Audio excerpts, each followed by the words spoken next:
Hello बच्चों, कैसे हैं आप लोग। आज हमारे पास जो टॉपिक है वो है बहुल आवेशों के बीच में बल।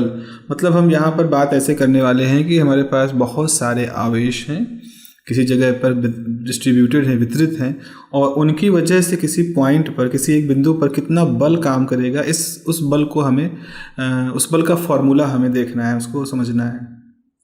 देखिए, दो आवेशों के बीच पारस्परिक वैद्युत बल कूलाम के नियम द्वारा प्राप्त होता है, हमें मालूम है पहले से। उस स्थिति में किसी आवेश पर आरोपित बल का परिकलन कैसे करें जहां उसके निकट एक आवेश न हो के बहुत से आवेश चारों ओर घेरे हों। कहने का मतलब ये है कि अगर केवल दो आवेश Q1 Q2 हैं तो इनके बीच में जो बल लगता है वो तो हम कूलम के नियम से जानते हैं कितना लगेगा। लेकिन क्या होगा कि मान लो Q2 कोई चार्ज है, उसको Q1 ने घेर रखा है, Q3 है, Q4 है, Q5 है, सबकी अलग अलग दूरियां हैं और उस Q2 को चारों तरफ से घेरे हुए हैं। ये हम किसी के लिए भी कह सकते हैं, हम ये भी कह सकते हैं Q4 को Q2, Q3, Q1, Q5 घेरे हुए हैं। तो ये हमारे लिए एक ऐसा स्टेटमेंट है जो हम दोनों तरह से दे सकते हैं। तो यहाँ पर यह है कि उस स्थिति में किसी आवेश पर आरोपित बल का परिकलन कैसे करें जहाँ उसके निकट एक आवेश ना होकर के बहुत से आवेश चारों तरफ घेरे हुए हैं। निर्वात में स्थित स्थिर आवेश Q1 Q2 N के निकाय पर विचार कीजिए। मतलब ये कह रहे हैं कि मान लो निर्वात में, मतलब वहाँ और कोई माध्यम नहीं रखा गया है, सिर्फ चार्ज ही चार्ज हैं। तो ऐसे सोचो कि वहाँ n चार्ज है, n कुछ भी नंबर हो सकता है, कोई भी नंबर हो सकता है, n चार्ज है। तो Q1 पर Q2 के द्वारा Q3 Qn के कारण कितना बल लगता है, हमसे पूछा जा रहा है कि अगर इस तरह का रखा हुआ है तो बताओ Q1 को हम अपना एक तरह से मूल मान लेते हैं। तो Q1 हमारा मूल है, इसके ऊपर Q2 के द्वारा कितना चार्ज लग रहा है, Q3 कितना फोर्स लग रहा है, Q3 के द्वारा कितना लग रहा है, इन सब की वजह से कुल कितना बल काम कर रहा है Q1 के ऊपर, ये हमसे पूछा गया है, ये हमें कैलकुलेट करना है। तो इसका उत्तर देने के लिए कूलाम का नियम पर्याप्त नहीं है, क्योंकि कूलाम का नियम मूल रूप से दो बिंदु आवेशों के लिए बनाया गया है। हाँ, हम दो के जोड़े ले सकते हैं। जैसे हम एक बार ऐसा करें कि Q2 Q1 को ले लें एक जोड़ा, हमें एक फोर्स निकाल लें, F12 निकाल लिया, फिर हमने Q2 Q3 का जोड़ा ले लिया, F23 निकाल लिया, फिर हमने Q2 Q5 का जोड़ा ले लिया, F25 निकाल लिया, फिर इस तरह से F24 निकाल लिया। तो हम दो के जोड़े में काम कर रहे हैं, कूलम का नियम दो करके लगा रहे हैं। लेकिन समस्या ये है कि ये जो जोड़ों में देखने पर जो हमारे पास ये इतने सारे बल आ गए, देखो यहाँ पे कौन कौन से बल हैं। यहाँ पर हमारे पास एक F12 बल है, एक F25 बल है, एक F23 बल है, एक F24 बल है। तो इतने सारे बलों का हम क्या करेंगे, इनको जोड़ना होगा या इनको आपस में गुणा करना होगा, कैसे करना होगा, ये एक हमारे सामने समस्या है। तो इसीलिए कह रहे हैं कि केवल और केवल कूलाम का नियम इस्तेमाल कर लें तो इतना ही यहाँ पर्याप्त नहीं है। यहाँ कूलाम के नियम के अलावा और भी हमें कुछ और नियम चाहिए। याद कीजिए, यांत्रिक मूल के बलों का संयोजन सदिशों के संयोजन के समानांतर चतुर्भुज नियम द्वारा किया जाता है। क्या यही स्थिर वैद्युत मूल बलों पर भी लागू होता है? ठीक है, यहाँ हमसे कह रहे हैं कि मैकेनिक्स में हम ये कह रहे थे कि मैकेनिक्स में जैसे हमारे पास बहुत सारे अगर बल हैं, किसी बिंदु पर काम कर रहे हैं बहुत सारे बल, जैसे तो अगर एक बल एक वेक्टर के द्वारा दिखाया जा रहा है A, एक दूसरा बल दूसरे वेक्टर के द्वारा दिखाया जा रहा है B, तो उन दोनों को मिला करके हम समानांतर चतुर्भुज के नियम के द्वारा कुल बल कितना काम कर रहा है वो कैलकुलेट कर सकते हैं। ये तो होता है ना, हम कैलकुलेट कर सकते हैं। तो यही है कि जैसे यांत्रिक मूल के बलों का संयोजन सदिशों के संयोजन के समानांतर चतुर्भुज के नियम द्वारा किया जाता है, क्या यही स्थिर वैद्युत मूल बलों पर भी लागू किया जा सकता है? हम अपने मैकेनिक्स के ज्ञान का उपयोग कर रहे हैं यहाँ पर इस स्थिर वैद्युतिक नियम में अपने स्थिति को देखने के लिए। प्रयोगों से यह सत्यापित हो चुका है कि किसी आवेश पर कई अन्य आवेशों के कारण बल उस आवेश पर लगे उन सभी बलों के सदिश योग के बराबर होता है। यहाँ आपको क्या याद करना है? सदिश योग के बराबर होता है। तो हम कह रहे हैं कि अगर जैसे पिछली स्थिति में आपको F12, F24, F25, F23 इस तरह के जो बल प्राप्त हुए हैं, ये सारे बल सदिश राशि है। बल एक सदिश राशि होती है, आप लोग ऑलरेडी जानते हो। तो आप क्या करो, इन सदिश राशियों को आपस में जोड़ दो। तो जो सदिश राशि के जुड़ने का जो भी नियम है, वेक्टर के जुड़ने का जो नियम है, वो सारा नियम यहाँ पे काम करेगा। तो सीधे तौर पर वेक्टर राशियों के जुड़ने के नियम के आधार पर यह सब कुछ काम कर रहा है। वही चीज़ यहाँ पे लिखा है, प्रयोगों के द्वारा यह सत्यापित हो चुका है कि किसी आवेश पर कई अन्य आवेशों के कारण बल उस आवेश पर लगे उन सभी बलों के सदिश योग के बराबर होता है। मतलब इसका ये है, थोड़ी देर के लिए जरा देखिए, मैं थोड़ी जगह खाली जगह ढूंढता हूँ जहाँ मैं आपको बता सकूँ।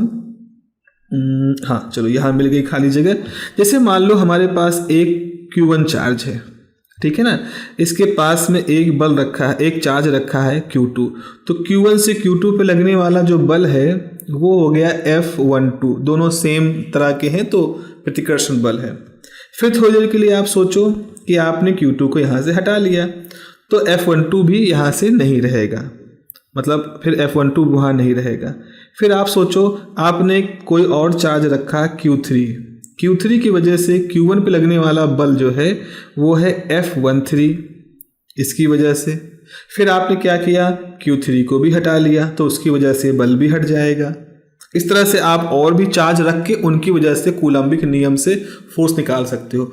फिर आप कहो कि भाई हमने Q2 को भी रख दिया, Q3 को भी रख दिया, Q4 को भी रख दिया, तो जब केवल Q2 और Q1 रखे थे तो फोर्स काम कर रहा था F12। जब केवल Q1 और Q3 रखे थे तो फोर्स काम कर रहा था F13।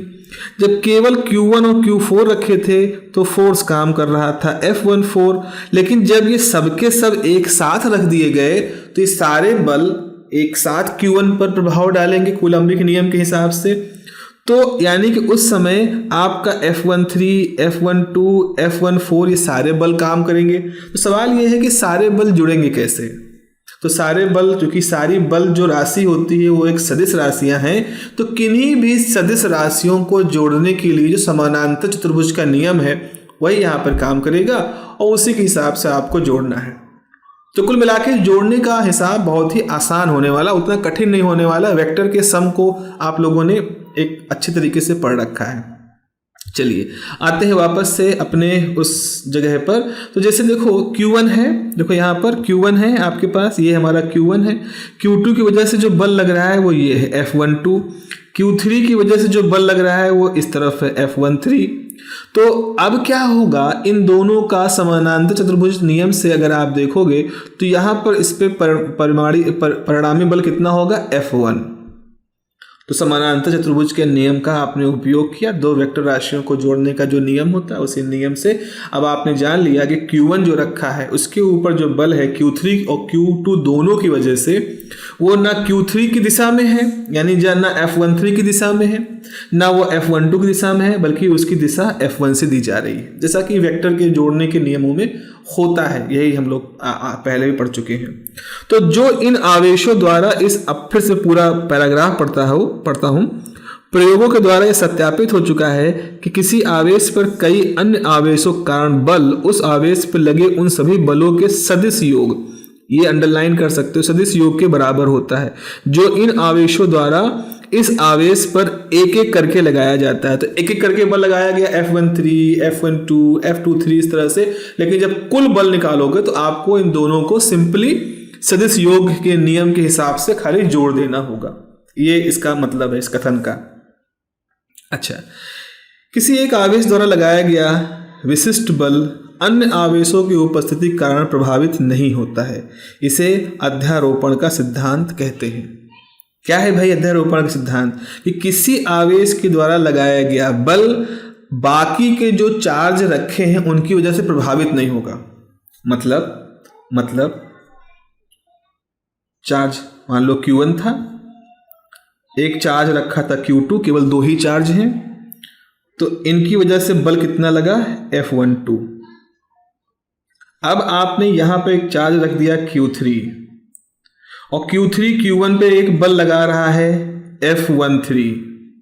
लेकिन Q3 की मौजूदगी का होने का ये मतलब नहीं है कि अब अगर वहां Q2 भी रख दो आप तो Q2 Q1 पे कोई और तरह का बल लगाएगा। तो Q1 Q2 अगर दोनों एक जगह पर हैं तो जो बल लगा रहे हैं Q1 Q2 उतना ही बल तब भी लगाएंगे जब वो और सारे चार्जों को वहां पर रख दिया जाए। तो उनका व्यवहार ना अकेले में बदलता है ना भीड़ में बदलता है। वैसा है जैसे आप इसको ऐसे समझ लो, मान लो कि कोई दुकान है जिसमें बहुत सारे सुपरमार्केट है। तो मान लो सुपरमार्केट एक चार्ज है, आप एक दूसरे चार्ज हो।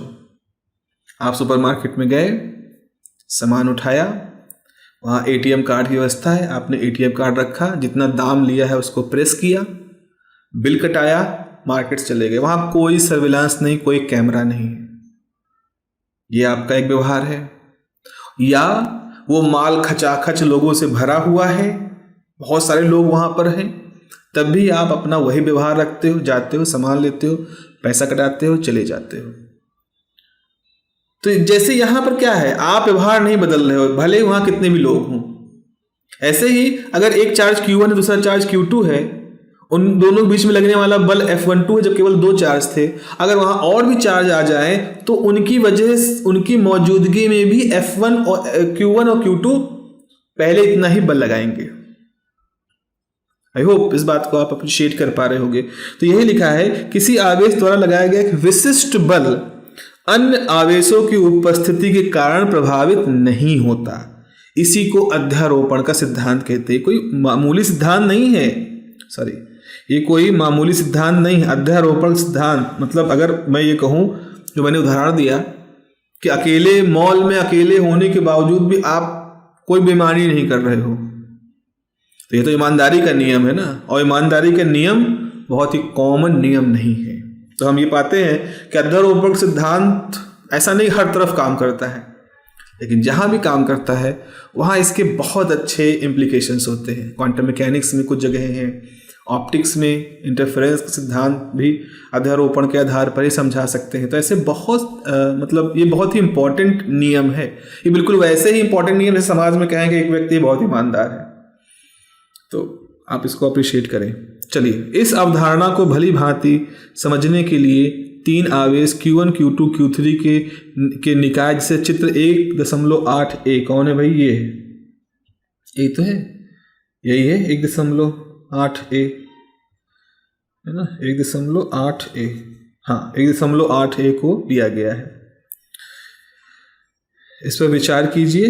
किसी आवेश Q1 पर अन्य 2 आवेशों Q2 और Q3 के कारण बल को इनमें से प्रत्येक आवेश के कारण लगे बलों का सदिश संयोजन करके प्राप्त किया जा सकता है। इस प्रकार Q2 कारण Q1 पर लगा बल F12 द्वारा निर्दिष्ट किया गया है। F12 को समीकरण 1.3 द्वारा अन्य आवेशों की उपस्थिति होते हुए भी इस प्रकार व्यक्त किया जाता है। बिल्कुल जैसे कूलम का नियम लिखते हैं वैसे लिखा है, Q1 Q2 R12 का स्क्वायर, और R12 जो यहाँ पर है, R12 जो कैप है वो इसकी यूनिट एकांकी सदिश वेक्टर है। इसी प्रकार Q3 के कारण Q2 पर लगा कूलाम्बिक बल जिसे F13 द्वारा निर्दिष्ट किया गया है, इसे लिख सकते हैं। ये उसका एक फॉर्मूला है जहाँ पर एकांकी सदिश वेक्टर R13 है। यह भी Q3 के कारण Q1 पर लगा कूलाम्बिक बल ही है, जबकि अन्य आवेश Q2 उपस्थित है। तो इस प्रकार Q1 पर 2 आवेश Q2 और Q3 के कारण कुल बल कितना होगा? आप सिंपली F12 और F13 को जोड़ दोगे तो आपके पास समीकरण 1.4 आ जाएगा। चित्र 1.8b में दर्शाए अनुसार 3 से अधिक आवेशों के निकाय के लिए उपयुक्त परिकलन का ही व्यापीकरण किया जा सकता है। मतलब जैसे 2 चार्ज थे, एक चार्ज Q1 था, उसके साथ Q2 देखा गया, उसके साथ Q3 देखा गया, तो उसके लिए हमने समीकरण 1.4 लिख दिया। बस इसी को जनरलाइज कर दो। व्यापीकरण का मतलब होता है इसी में ही अगर आपके पास 4, 5, 7, 9, 15, 20 n नंबर ऑफ चार्जेस हैं, तो आपके इस समीकरण में जहाँ एक पद था, 2 पद थे, 2 चार्ज थे, Q1 तो एक चार्ज हो गया, उसके साथ एक जोड़ा Q2 का है, एक जोड़ा Q3 का है। अगर ऐसे ही आपने n जोड़े बना दिए तो आपके जो होंगे नंबर ऑफ पद जो हैं, जो पदों की संख्या है वो वहाँ पर बढ़ जाएगी। अध्यारोपण के सिद्धांत के अनुसार आवेश Q1 Q2 और Q1 के किसी निकाय में आवेश Q1 पर Q2 द्वारा लगा बल कूलाम नियम द्वारा लगे बल के समान होता है, अर्थात यह अन्य आवेश Q3 Q4 और Q1 की उपस्थिति से प्रभावित नहीं होता। अध्यारोपण सिद्धांत यही कहता है। आवेश Q1 पर सभी आवेशों द्वारा कुल बल F12, तब ये सबको सदिश योग में आ जाएगा और आपके पास समीकरण आ जाएगा 1.5। अब देखो 1.5 समीकरण जो है ये एक बड़ा ही अच्छा सा तरीका है लिखने का। जरा से इसको मैं लिखने की कोशिश करता हूँ। जैसे Q1/4πε0 लिखा है। अब I की वैल्यू 2 रखना है, तो आप लिखोगे Q2/R12 का होल स्क्वायर R12 कैप। ठीक है, अब I की वैल्यू 3 रखो, तो Q1/4πε तो वैसे है जैसे ये लिखा ही है। अब आप लिखोगे Q3/R13 square R13 square sorry cap, ये हो जाएगा। इस तरह से अगर हमारे पास Q1/4πε Q4/R14 का स्क्वायर R14 की कैप, इस तरह से आप जितने भी टर्म हैं n के लिए आप देखो Qn/4πε R1 square R1n cap. इस तरह से आप इसको इस संक्षेप में लिखा गया है। ये जो समेशन का रूल है, ये जो सिग्मा है इसे हम सिग्मा कहते हैं। इस सिग्मा का मतलब यही होता है कि आप सिग्मा की जो सबसे नीचे वाली वैल्यू है से 2 से लेकर के n तक आप सारे पदों को प्लस के साइन से जोड़ते हुए चले जाएं। तो सदिशों के संयोजन की सामान्य विधि समानांतर चतुर्भुज के नियम द्वारा सदिश योग प्राप्त किया जाता है। वास्तव में मूल रूप से समस्त स्थिर वैद्युतिकी कूलाम के नियम और अध्यारोपण सिद्धांत का ही एक परिणाम है। मतलब पूरा जो इलेक्ट्रोस्टैटिक का जो पूरा चैप्टर है, पूरा जो इलेक्ट्रोस्टैटिक का विषय है, इसमें मूल रूप से अध्यारोपण सिद्धांत और जो आपका कूलाम का नियम है, इन्हीं दोनों की सहायता से ही हम ये सब कुछ यहाँ पर अच्छी तरह से समझ सकते हैं, यहाँ पर अच्छी तरह से इसको बताया जा सकता है। ठीक है, चलते हैं आगे। सूत्र जो है, फॉर्मूले, जो ये प्रॉब्लम है, ये हम पढ़ेंगे आगे। जैसा मैंने आपसे बात की है, हम आगे इसको अलग से डिस्कस करेंगे। इसके नियम, इसके ही फॉर्मूले, इक्वेशन नहीं, सॉरी, इसके ही न्यूमेरिकल नहीं, बल्कि जो सॉल्व न्यूमेरिकल्स हैं, उसके अलावा जो इसमें अनसॉल्व न्यूमेरिकल्स हैं, इसमें जो एग्जाम्पलर्स हैं, उसके अलावा और जो प्रचलित किताबें हैं जो कि अंग्रेजी में लिखी गई हैं। अंग्रेजी में लिखी गई किताबें हैं जैसे कि मतलब अब नाम में क्या लूँ, वर्मा जी की किताब है, प्रोफेसर वर्मा सर की है, चाहे वो सिंगेज की है, चाहे वो और भी जो किताबें हैं। क्योंकि अभी मेरा मकसद यहाँ पर मुख्य रूप से बोर्ड का है। अभी मैं मान के चल रहा हूँ कि मेरे जो दर्शक हैं, मेरे जो बच्चे जो इसको देख रहे हैं, वो बोर्ड के बच्चे हैं और भी हिंदी मीडियम के हैं। और अब अगर आप लोग इसको देख रहे हैं और फिर अगर आप कमेंट में बताओगे आने वाले समय के साथ, तो अगर उस समय मैं देखूंगा, अगर स्थिति ऐसी बन रही है कि आप में से बहुत सारे लोग इंटरेस्टेड हैं कि थोड़ा सा हायर भी बोर्ड से ऊपर ले जाया जाए, तो हम और भी किताबों को भी इसमें शामिल कर सकते हैं। लेकिन हाल फिलहाल अभी हम फोकस कर रहे हैं पूरी तरह से एनसीईआरटी के लिए। एनसीईआरटी की जो प्रॉब्लम्स हैं, सॉल्व अनसॉल्व एग्जाम्पलर की, उनको हम लोग अभी टारगेट कर रहे हैं। वाह, अगला जो टॉपिक है बहुत ही महत्वपूर्ण, बहुत ही अच्छा टॉपिक है, विद्युत क्षेत्र फील्ड, जिसको हम कहते हैं इलेक्ट्रिक फील्ड का कॉन्सेप्ट है। और ये एक बड़ी छलांग थी, आप कह सकते हो, एक इंसानी सोच की एक बड़ी छलांग थी, जो इलेक्ट्रोस्टैटिक के शुरू तो इलेक्ट्रोस्टैटिक से आप कह सकते हो हुई, लेकिन फिर इस क्षेत्र के कॉन्सेप्ट का, इस क्षेत्र की परिकल्पना का विस्तार ग्रेविटी में भी लोगों ने किया, फिर आगे जाके इलेक्ट्रोमैग्नेटिक फील्ड के लिए किया, फिर आगे जाकर के फील्ड थ्योरी बनी, फिर फिजिक्स एक तरह से फील्ड थ्योरी के रूप में कन्वर्ट हो गई। फील्ड थ्योरी मतलब जहां हम तमाम तरह के क्षेत्रों की प्रॉपर्टी की बात करते हैं। ठीक है, हम तमाम तरह के क्षेत्र के बल रूप में काम करते हैं। और आज की डेट में अगर हम स्ट्रिंग थ्योरी की बात करें, या हम और भी जो एडवांस थ्योरी है, यूनिफिकेशन थ्योरी की बात करें, तो उसमें बहुत बड़ा योगदान है इस फील्ड कॉन्सेप्ट का। तो आज ये फील्ड कॉन्सेप्ट बहुत व्यापक हो चुका है, लेकिन जब ये शुरू हुआ था तो उस विचार को जरा आप सोचें कि आखिर इस फील्ड का विचार आया कहाँ से, इस फील्ड के कॉन्सेप्ट को ओरिजिनेशन कैसे हुआ, इसकी उत्पत्ति कैसे हुई, किस सवालों से, जाहिर सी बात सवालों से कुछ उत्पत्ति हुई होगी। पढ़ते, माना निर्वात में एक बिंदु आवेश कैपिटल Q मूल बिंदु O पे रखा है। तो मतलब हम कुछ ऐसा कुछ कह रहे हैं कि कोई मूल बिंदु O था और इस मूल बिंदु पर हमने एक चार्ज रख दिया है Q, ठीक है। यदि एक अन्य बिंदु आवेश Q बिंदु P पर रखा जाए, अब मान लो कोई बिंदु यहाँ P है और इस बिंदु P पर एक छोटा सा आवेश Q रख दिया, इसको हम टेस्ट चार्ज कहते हैं, ये बहुत छोटा सा आवेश है और इस O से लेकर के P तक की दूरी जो है वो कैपिटल R है, ठीक है।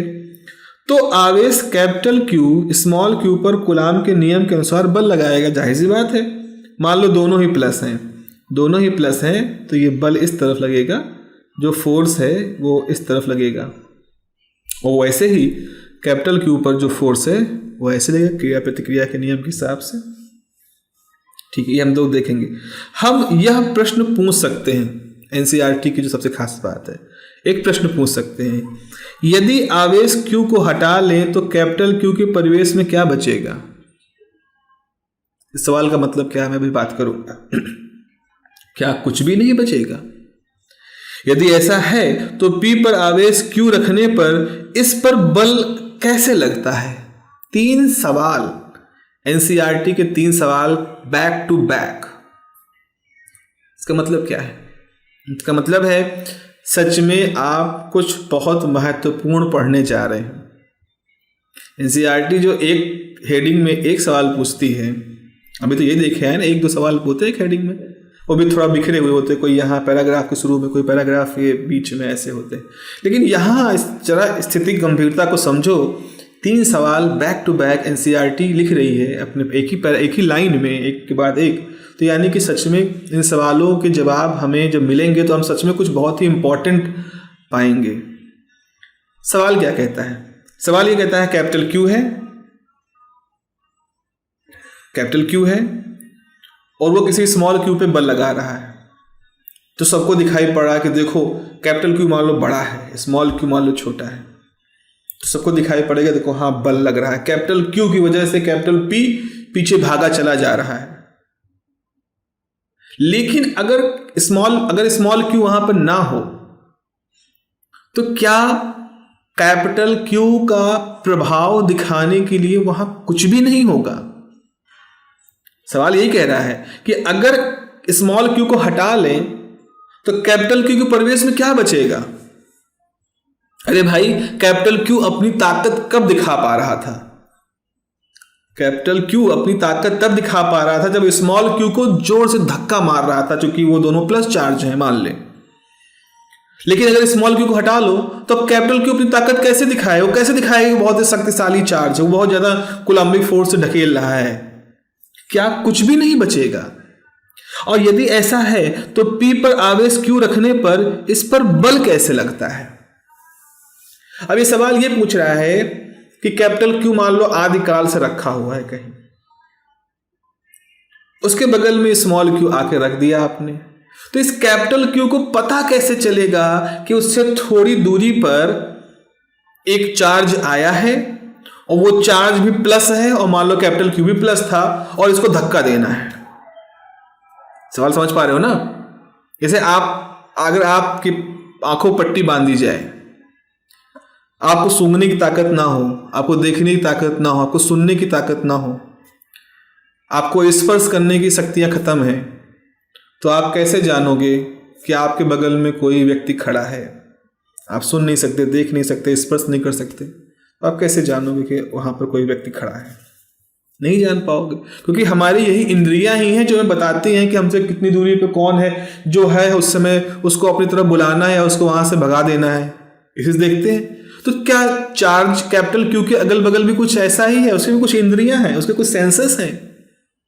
नहीं, उसके सेंसेस दूसरी तरह से हैं। और इन सारे सवालों का जवाब देने के लिए आप कह सकते हैं माइकल फैराडे और उसके बाद से फिर मैक्सवेल, ये 2 महान पुरुष होते हैं जो कि इस कॉन्सेप्ट को बहुत ही मतलब शिद्दत के साथ डेवलप करते हैं, और तब जाके आज हमारे पास इलेक्ट्रिक फील्ड का कॉन्सेप्ट इस तरह से आया है जिस तरह से हम उसको इतना यूज कर पा रहे हैं।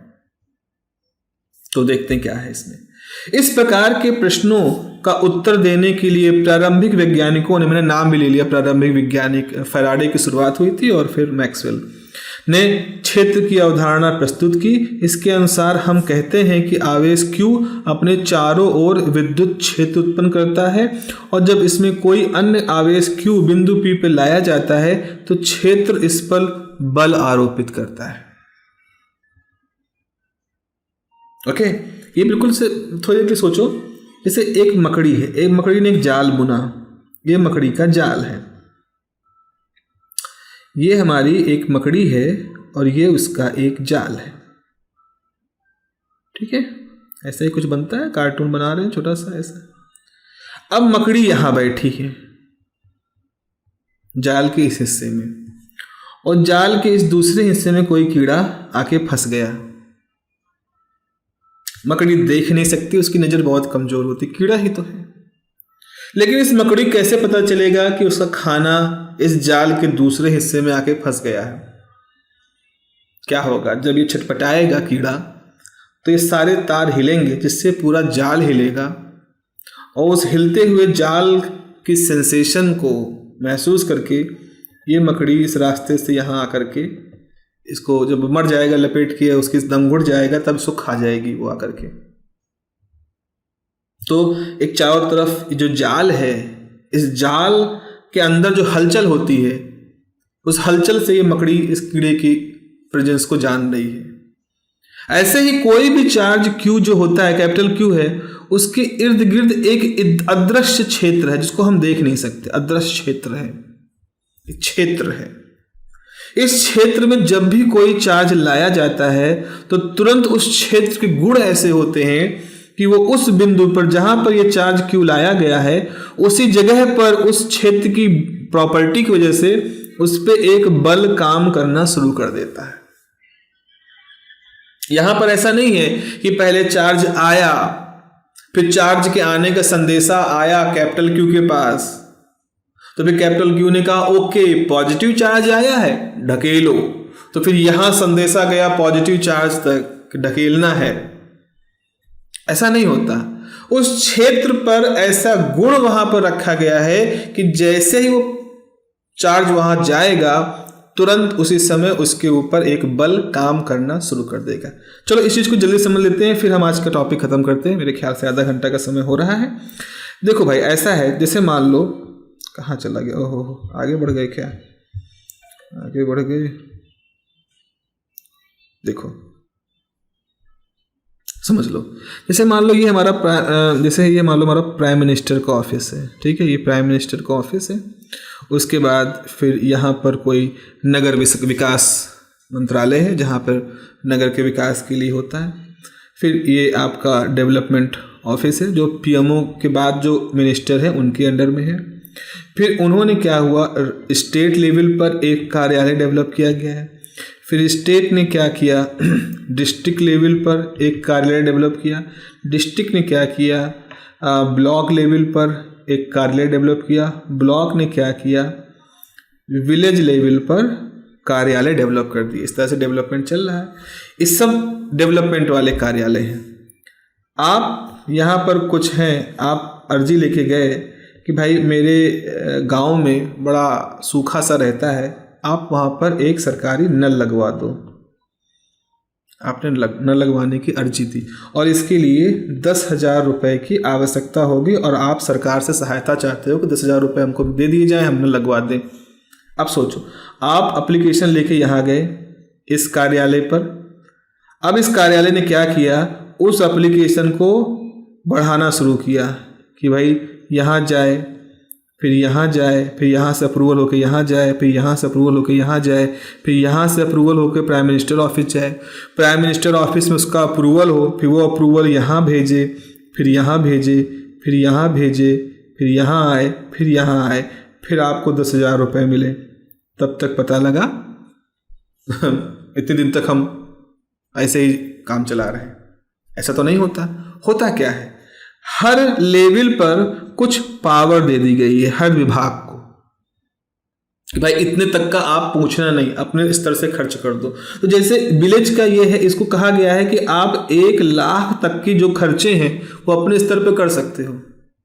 तो जैसे ही आप यहां से गए तुरंत इस कार्यालय ने आपकी अर्जी पे देखते हुए आपको 10,000 रुपये आपको दे दिए और तुरंत आपने वहां पर अपना काम कर लिया। इंस्टेंट काम हुआ, यहां तक कम्युनिकेशन नहीं हुआ, लेकिन इसको 1,00,000 रुपए तक या 10,000 रुपए को देने का अधिकार यहीं से ही मिला है। ये प्राइम मिनिस्टर ऑफिस से ही अधिकार मिला है। मूल रूप से यही बजट पास हुआ, इसी बजट में एलोकेशन दिया गया, इसीलिए इस ऑफिस को ये मिला कि भाई तुम 1,00,000 रुपए तक खर्च कर सकते हो। लेकिन जब आप अपनी 10,000 की एप्लीकेशन लेके पहुंचे तो इतना लंबा चैनल नहीं बना, इंस्टेंटली काम हो गया। अब आप कहोगे सर आपने तो हमको कुछ पता नहीं क्या चीज पढ़ा दी, फिजिक्स पढ़ने बैठे थे। अरे ऐसा भी मत करो, physics is something which is very extensively present everywhere. अब जरा हम अपने सिद्धांत पे आते हैं। हमारा एक चार्ज Q है, Q की चारों तरफ क्षेत्र है, ये मान लो क्षेत्र, भी बात करेंगे। तो क्षेत्र में हर बिंदु 1, 2, 3, 4, 5 जितने बिंदु हैं, इन सबको बल लगाने का अधिकार है। पांचवां बिंदु Q से सबसे दूर है, तो यहां पे कोई चार्ज आएगा तो सबसे कम बल लगेगा। जैसे यहां पर है ना, 10,000 रुपए तक का एप्लीकेशन ये पास कर देगा। फिर अगर आप यहां आओगे, चौथे पॉइंट पे कोई चार्ज लगाओगे तो ये पहले से ज्यादा बल लगाएगा। तो जैसे यहां है, आपको नल लगवाने के बजाय एक कुआं खुदवाना था, आपको बड़ी पंपिंग सेट चाहिए बनाना था, उसके लिए 2,00,000 रुपए चाहिए, तो आपको यहां जाना पड़ेगा।